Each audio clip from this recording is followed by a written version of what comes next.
Within Gairloch woods lurks a beast few have seen, all covered with moss and leaves of dark green. If you meet this nymph with its hair of black hue, you'll meet the last of the fairies, the shy Gille Dubh. So it was that the lassie Jessie McCrae met the rarest of fairies on one fateful day. When wandering wild around in the trees, Jessie was filled with dread and unease. Lost in the woods, her sobs and cries grew, till the sound of her bawling awoke Gille Dubh. He followed the howls till he spotted the lass, with his wistful eyes that were greener than grass.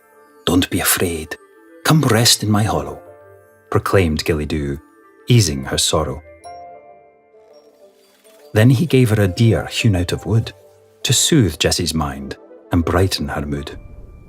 To help her get home, Gille drew her a map, scratched into a leaf with ink made of sap.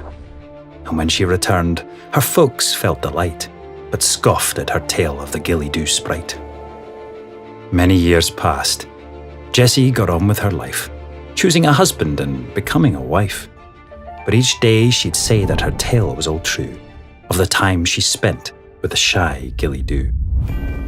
But the Laird of Gairloch caught wind of her story, and knew hunting a fairy would bring him such glory. So he declared a plan that filled Jessie with dread. "I'll capture that imp, whether living or dead." Wrought with great fear and brimming with worry, Jessie resolved to save the last fairy.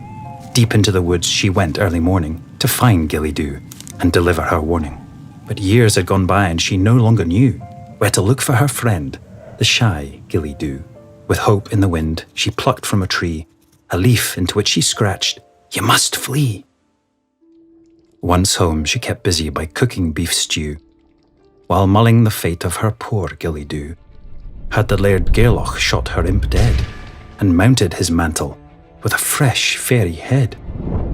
Afeared for her friend, Jessie ran back to the leaf, only to find it had gone, to her great disbelief. For in place of her warning, something else stood, a beautiful deer that was hewn out of wood.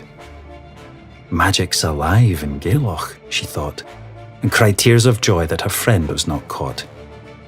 So that is the tale, whether all myth or all true, of the last of the fairies, the imp, Gille Dubh.